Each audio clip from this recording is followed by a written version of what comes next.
जय श्री राम।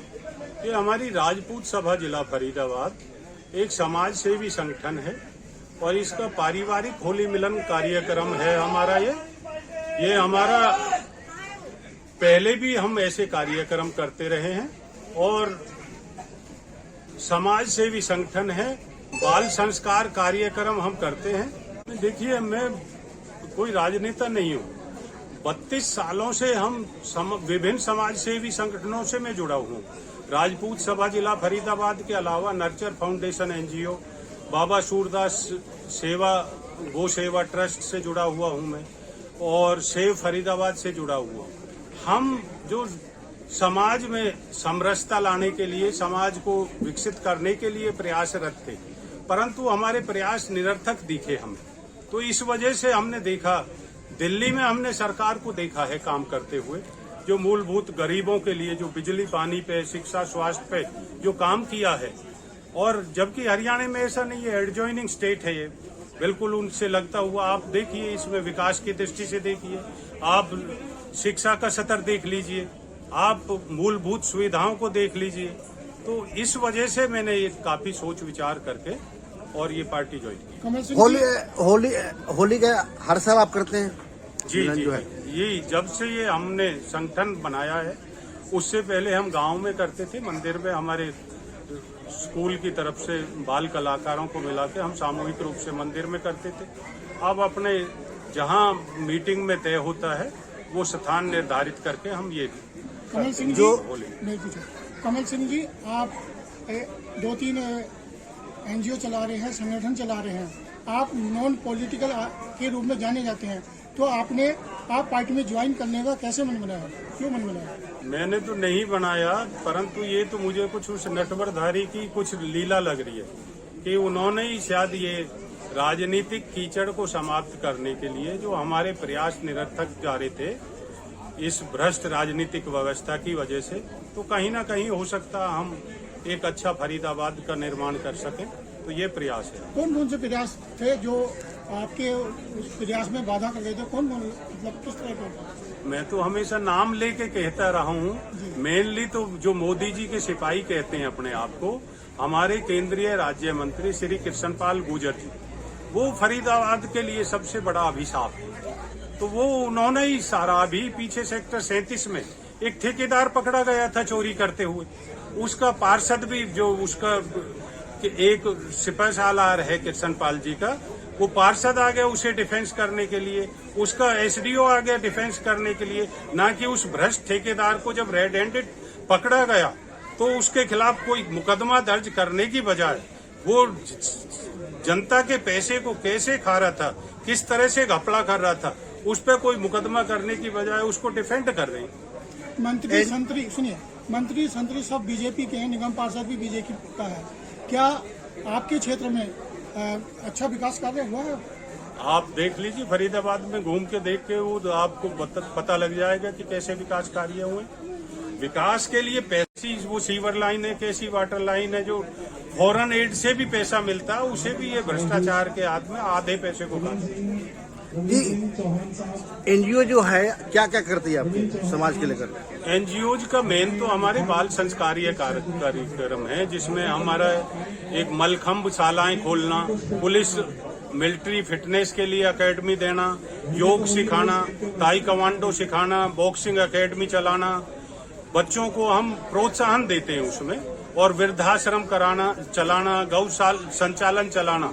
पर क्योंकि हम समाज के हिस्से हैं तो समाज की समस्याओं से अछूते नहीं रह सकते। अभी कहाँ पर चल रहे हैं आपका? हमारे यहाँ बाबा सूरदास व्यायाम शाला है, वहाँ तो मलखम्ब शाला चल रही है। इधर एक अजय सिंह फौजी नेवी से रिटायर्ड हैं, कमांडो, वो यूनूम फिटनेस के नाम से वो मिलिट्री और पुलिस फिटनेस के लिए ट्रेनिंग सेंटर खुल रहे हैं। अभी यही जो तरुण गार्डन में रिसेंटली मलखम्ब और ये बॉक्सिंग और रेसलिंग की एकेडमी खोलने हम जा रहे हैं। आप राजपूत महासभा के अध्यक्ष हैं। राजपूत महासभा किसी विशेष राजपूतों के लिए काम करती है, सभी संगठन, सभी समुदाय के लिए काम करती है? राजपूतों ने तो हमेशा देश के लिए काम किया है, तो इसीलिए आप आज देख भी रहे होंगे अनेकों जो पॉजिटिव सोच का है, जो अच्छा राष्ट्र निर्माण चाहते हैं, तो राजपूत सभा उनका सबका सहयोग भी लेती है और सहयोग भी करती है। और ना ही हम जब बच्चों को प्रवेश देते हैं अपनी एकेडमी में, तो ये हम जाति विशेष या धर्म का हम नहीं देखते। क्या राजपूत सभा गरीब राजपूतों के लिए विशेष मदद करती है, सहायता करती है? हाँ, जो हम सामर्थ्य अनुसार मदद करते हैं। पीछे निकिता तोमर के भी हमने लीगल डिफेंस के लिए मदद की थी उस परिवार को, और हम बच्चों को जो फिटनेस एकेडमीज के लिए या एजुकेशन प्रमोशन में मदद करते हैं, हम जो जितनी हमारी सामर्थ्य अनुसार। होली मिलन पर जनता को, यहाँ के बाढ़वासियों को, यहाँ के लोगों को क्या मैसेज देना चाहते हैं? बस ये जैसे होली के रंग होते हैं, विभिन्न रंग होते हैं, सबके जीवन में ऐसी खुशियां रहें, परमात्मा की सब पर कृपा बनी रहे, सबके जीवन में ऐसे खुशी के रंग हमेशा रहें, यही मेरी शुभकामना। एनजीओ के लिए कोई नया आपका कोई स्कीम है जो आप करने जा रहे हैं? एनजीओज का तो हमारी पॉलिसी मैटर्स होते हैं, जब डिसाइड करते हैं। मैं अकेला नहीं कर सकता उसमें। हमारी आगे बहुत सी योजनाएं थी उसमें, परंतु कुछ फंड्स की कमी होती है, कुछ सरकार की तरफ से नहीं होता। नहीं, हम वुमेन एम्पावरमेंट के लिए चाह रहे थे भाई उनको, हम जो कामकाजी महिलाएं हैं उनको थोड़े समय के लिए हम काम रोजगार दें, तो उसमें हमारा वो बनाने का विचार था कि हम ऑर्गेनिक मसाले अपनी तरफ से प्रोड्यूस करें अपनी एनजीओ की तरफ से। सरकार से कोई क्या मदद चाह रहे हैं एनजीओ के लिए? सरकार से हमने कभी मांगा नहीं, वैसे हम लोग अपना आपस में ही मिलके करते रहे। तो अभी पीछे हमने ये वृद्धाश्रम के लिए कहा था कि वृद्धाश्रम है, हम जो तिलपत में हम संचालित करते हैं, हमारी एनजीओ सहयोग करती है, तो उसे थोड़ा हम प्रमोशन चाह रहे थे कि और थोड़ा सुविधा संपन्न बनाए। तब सरकार से हमने कहा था, तो शायद इस बजट ईयर में नहीं हो पाएगा। आप गोबर के गाय से बनी अगरबत्ती के लिए लोगों को प्रोत्साहन कर रहे हैं, वो उसमें क्या अगर विशेष अंतर है? पहले जो अगरबत्ती बनाई जाती है, इसमें क्या अंतर है? देखिए, सनातन संस्कृति के अनुसार बांस को जलाना वर्जित है, और साइंटिफिकली भी जिस बांस को जलाते हैं तो उससे बहुत हानिकारक गैस पैदा होती है, अवयव पैदा होते हैं।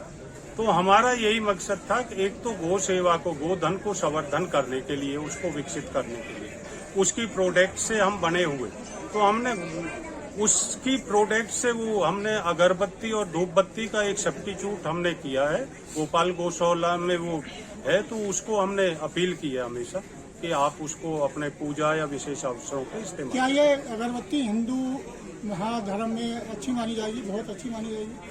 हाँ, बिल्कुल, कम से कम निषेध नहीं है। गौ को माता का दर्जा दिया गया है, उसके संरक्षण के लिए ये जरूरी है कि उसके उत्पादों को हम इस्तेमाल करें, तभी हम गौशाला को सुरक्षित, संवर्धित और विकसित कर सकते हैं। अंत में मैं ठाकुर कमल सिंह कंवर होली के इस पर्व पर यही संदेश देना चाहता हूं कि हम सब आपस में मिलकर समरसता से रहें और सभी के जीवन में ये खुशियों के रंग हमेशा के लिए स्थापित करें, ऐसी मेरी प्रभु से कामना है। और हम मिलकर अपने स्थिति और पारिवारिक सामर्थ्य के अनुसार सामाजिक कार्यों में भी, सामाजिक दायित्व को भी हम उठाएं, ऐसी मेरी सभी देश के नागरिकों से प्रार्थना।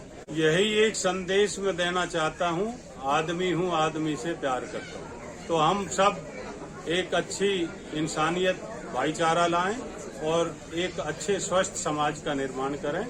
यही है आदमी का आदमी से हो भाईचारा, यही है संदेश हमारा, यही संदेश हमारा।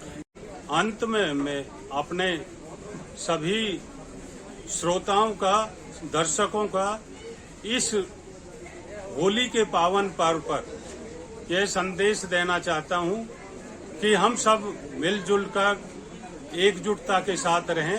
यही है खबर। धन्यवाद। जय हिंद, जय भारत। नागौद के किले में वंशज जिंदा हैं और उन पे पूरी वंशावली है, उन्होंने वो कोर्ट में दी है, परंतु फिर भी कुछ हमारे पथभ्रष्ट भाई एक अनावश्यक विवाद पैदा करके सामाजिक समरसता को बिगाड़ना चाहते हैं। तो उसमें भी राजपूत सभा जिला फरीदाबाद ने एक सक्रिय भूमिका निभाई थी कि क्षत्रिय को तो कहते ही ये हैं। क्षत्रिय एक वर्ण व्यवस्था थी, कोई जाति की व्यवस्था नहीं थी। और क्षत्रिय वो है कि जो देश, धर्म और न्याय की स्थापना के लिए अपना सर्वस्व न्यौछावर करे, वो क्षत्रिय है।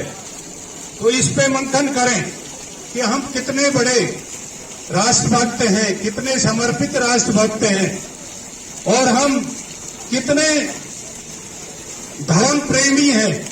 धर्म क्या है, मैं अपने अनुभव बता रहा हूं आपको। मेवाड़ दौरे पे जो महाराणा प्रताप जी, जो हमारे देश का, आप संसार के बहुत से देशों के प्रेरणा स्रोत हैं और देशभक्ति और शौर्य के जो एक नायाब उदाहरण है, उनकी जब मैं जन्म स्थली और उनकी कर्म भूमि को जब मैं मेवाड़ को घूमा, तो वहां आज भी इस राणा परिवार के द्वारा ही एकलिंग जी के मंदिर का संचालन किया जाता है। तो उस मंदिर पे, क्योंकि फोटोग्राफी तो बिल्कुल वहां बैन की हुई थी, परंतु कुछ लाइनें लिखी थी, वो मेरे जहन में जो घुसी, उनको मैं आपसे शेयर करना जरूरी समझता हूं। कि वहां लिखा था कि जो दृढ़ राखे धर्म को ताही राखे करतार, कि जो अपने धर्म को मजबूत रखता है उसकी सहायता भगवान भी करते हैं। तो एकलिंग जी से कार्य किया, और आप देखते हैं कि जो मुस्लिम आक्रांताओं, जिनको भारत का जो महाराजा घोषित कर दिए गए पूरे संपूर्ण भारत के, आज उनकी नीति गलत थी, उसकी सोच गलत थी।